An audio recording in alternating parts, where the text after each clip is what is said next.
लोकतंत्र में अगर कहीं ज्यादती हो, जुल्म हो, तो उसके खिलाफ शांतिपूर्ण प्रदर्शन का अधिकार भारत का संविधान देता है और ममता बनर्जी जी वही कर रही हैं। सब ने अपनी आंखों से देखा है, जिन्होंने चैनल में देखा है। अभिषेक बनर्जी जी पर क्रूर ढंग से हमला हो रहा है, लगातार हमला हो रहा है, और वो तृणमूल कांग्रेस के घोषित नंबर 2 पे नेता है, भारत की संसद के सदस्य हैं, दल के नेता हैं। अगर वो सुरक्षित नहीं है भाजपा की सरकार में, तो मैं ये कहूँगा ये भाजपा का सुनियोजित उनके पर हमले का षड्यंत्र था। फिर कल्याण बनर्जी जी, जो कई बार से संसद सदस्य हैं, वरिष्ठ अधिवक्ता हैं, उनका सर फटा हुआ है। तीसरा, कार्यालय कम से कम दर्जनों जला दिए गए हैं, तोड़ दिए गए हैं, लूट लिए गए हैं, गिरा दिए गए हैं। ये तो स्वतंत्र भारत में आज तक ऐसा नहीं हुआ। ये भारतीय जनता पार्टी का अधिनायकवाद और तानाशाही भरा चेहरा है। इस गुंडागर्दी के खिलाफ सारे दलों को एक होकर संघर्ष करना।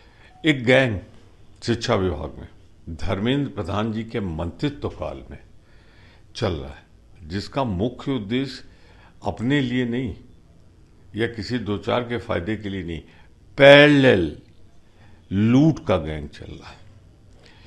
पैसे 30 लाख, 40 लाख, 20 लाख में पेपर लीक किए जा रहे हैं, और पेपर बन कहाँ रहा है? शिक्षा विभाग, नीट ने जिनसे पेपर सेट कराया है वही लीक किए दे रहे हैं।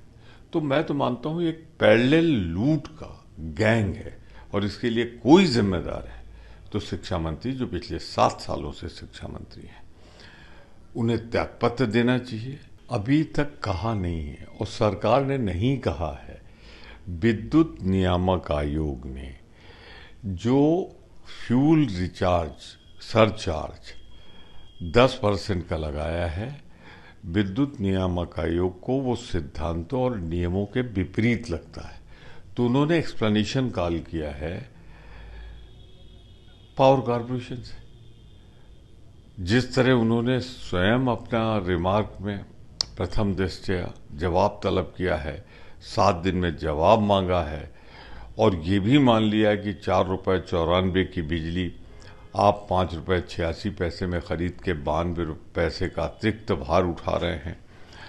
लगभग 16 से 10 करोड़ की जो वसूली हो रही है, ये गलत है।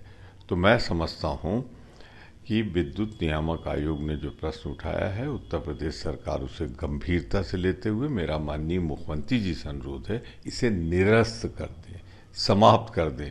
एक तरफ उपभोक्ता को बिजली नहीं मिल रही है सरकार की गलत नीति की वजह से।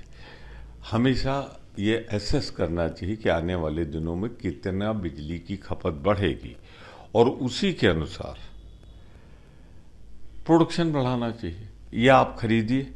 अब तो पूर्वोत्तर राज्यों में बारिश हो गई, उनकी डिमांड कम हो गई, तो नॉर्दर्न ग्रिड में बिजली सरप्लस है।